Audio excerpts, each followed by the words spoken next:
Does Batman know what forgiveness means? Do we even? I think it's an interesting word that gets used a lot, misused a lot, and there may be an example of it happening in Detective Comics this month. I'm Peter Franson from christiangeekcentral.com and Spirit Blade Productions. Welcome to Essential Issues Weekly, where I talk about DC Comics 1 week after their release on the Ultra tier of the DC Universe Infinite subscription service.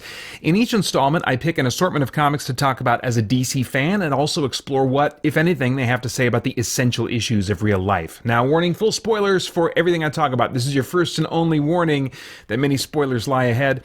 Right now, we're taking a look at comics originally released to the Ultra tier on February, 19th, 2025, originally published January 22nd, 2025. Just some brief comments on the first two here. Green Arrow number 20 is continuing the same storyline that we've been on, and I'll just comment on the vibe. I like what they're doing right now with him being a street-level hero, trying to stand up for the little guy. And yeah, there's some shadings of liberal politics and stuff. So I mean, if you're really sensitive to that, then you might have it grate against you a little bit. But I mean, for the most part, he's just about standing up for the little guy that's overlooked, that the system, the government system and the cultural systems, things like that tend to end up neglecting and stuff.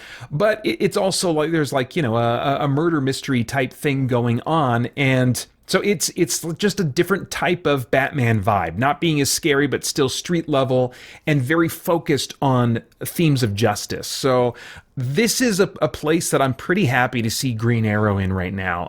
But that's all I have to say about Green Arrow 20. A big highlight this week was Black Canary Best of the Best number 3.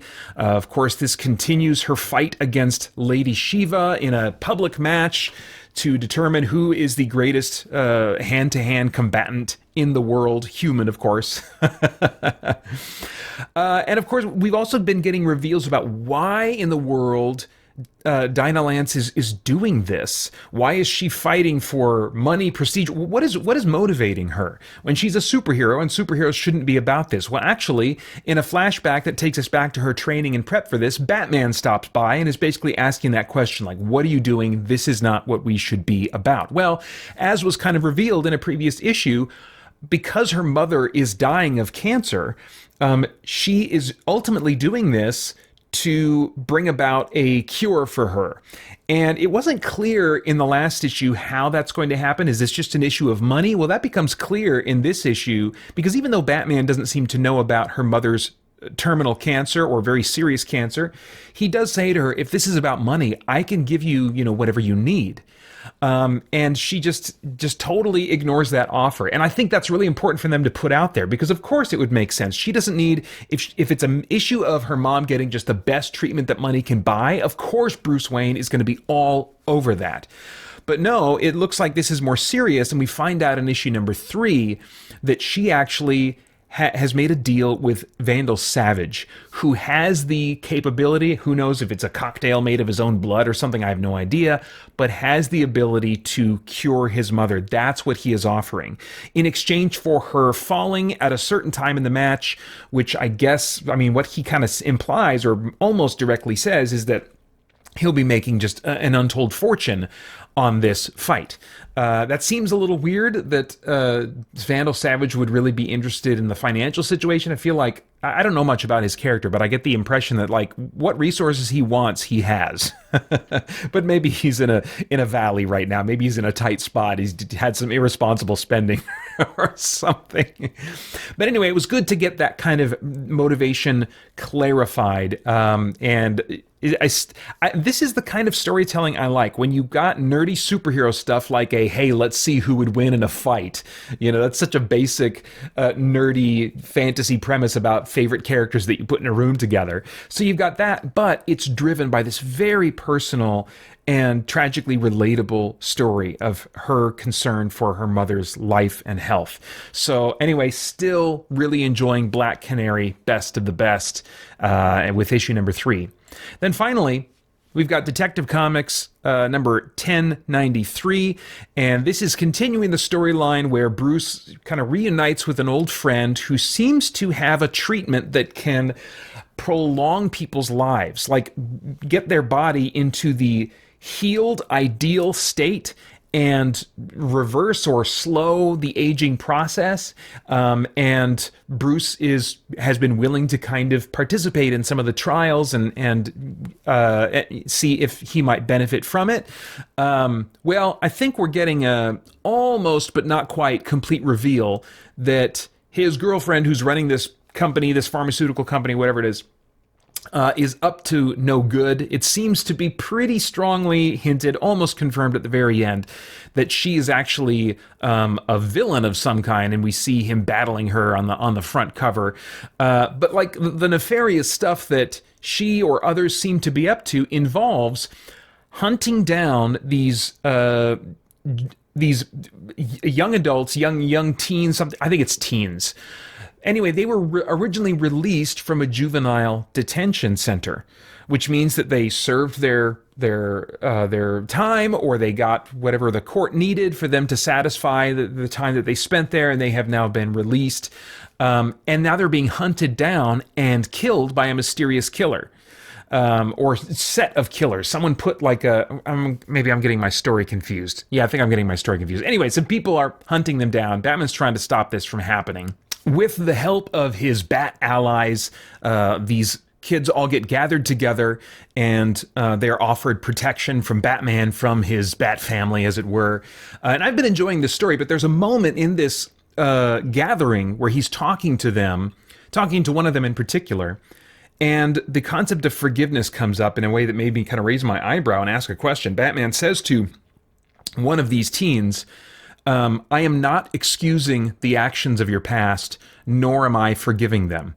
And he said prior to this, I know exactly what you did when you were 13 years old. I don't know what was specified, it was not specified. Presumably that is why he was in juvenile hall. I don't know. But he says, I'm not excusing the actions of your past, nor am I forgiving them.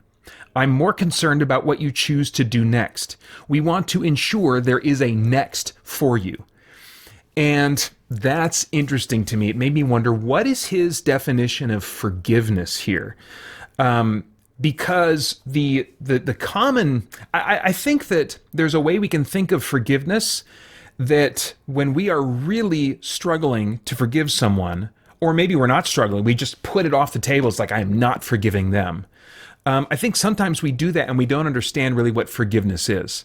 I think we can look at English definitions of the word forgiveness, but I think for Christians, it's much more relevant what the scriptural, biblical definition is. But first, let's look at the English dictionaries that I was able to jump to, merriam-webster.com.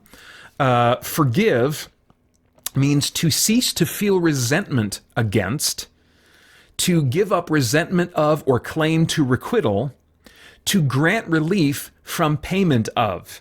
And that is actually pretty close to the biblical definition. We'll get to that in a second. So that's Merriam-Webster. Let's see here. Oops, got an ad here. Okay. To stop being angry with someone who has done something wrong. To allow someone to not have to pay a debt. That's from dictionary.cambridge.org. And then finally, dictionary.com. To forgive means to grant pardon for or remission of an offense, debt, etc. Absolve, to give up all claim on account of, to grant pardon to cease to feel resentment against, to cancel an indebtedness or liability of. And the biblical definition, if we're looking specifically at like the let's see, there's Matthew 6:12 is where we see, let me find it here. Oh yeah, this is from the Lord's Prayer. The part of the Lord's Prayer where he says, give us this day our daily bread and forgive us our debts as we also have forgiven our debtors. And the same prayer in Luke is recorded with using the word sin instead of debts, but the word for forgive is still the same in the Greek.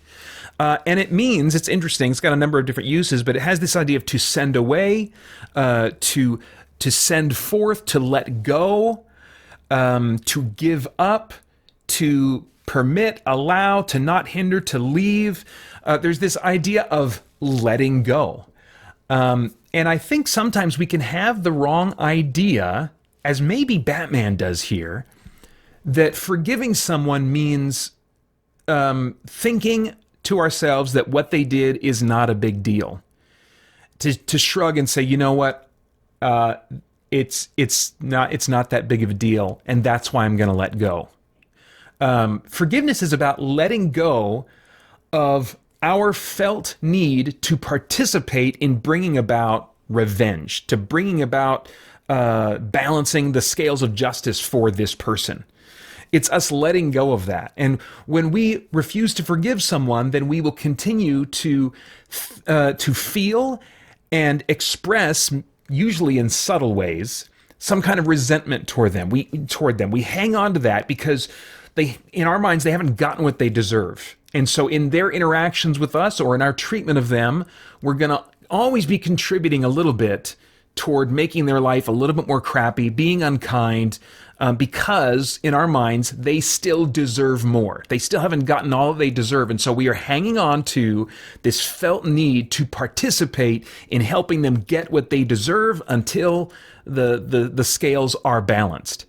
But to forgive someone does not mean that it's not necessary for the scales to be balanced. It just means we are going to let go of the need that we feel to participate in helping to bring that about. That we are going to let go and allow justice to be brought about for them in some other way. Now, of course, on the human government levels, that is extremely difficult because we see the justice system fail. But as believers, we can be confident in knowing that God is going to bring about justice. And that's true. I mean, we might think to ourselves, well, that's going to be the case for those that are separated with God forever. They are going to receive punishment of some kind. But that's also the case for believers in the sense that they will miss out on eternal rewards because of choices and sins that they are engaging in this life. And also, what we very often see in terms of God's wrath in the Old Testament, and I believe, and there's examples of this in the New Testament as well, this is very much part of how God operates in terms of justice. There are things being brought about by God in people's lives that we do not see that are consequences of their sins, that God is orchestrating and bringing about. And so we have grounds more than anyone as believers to trust that, you know what, I can let go and I can forgive. But again, I wonder if Batman has a different idea in mind. If in his mind, forgiving is about thinking that what they did isn't a big deal. Because if he's using the definition that we see in Scripture, and if he's using the definition largely that exists in these English dictionaries I just looked up, then his next move ought to be to bring about punishment, bring them to justice. But they were released from juvenile hall, so they were released from the justice system.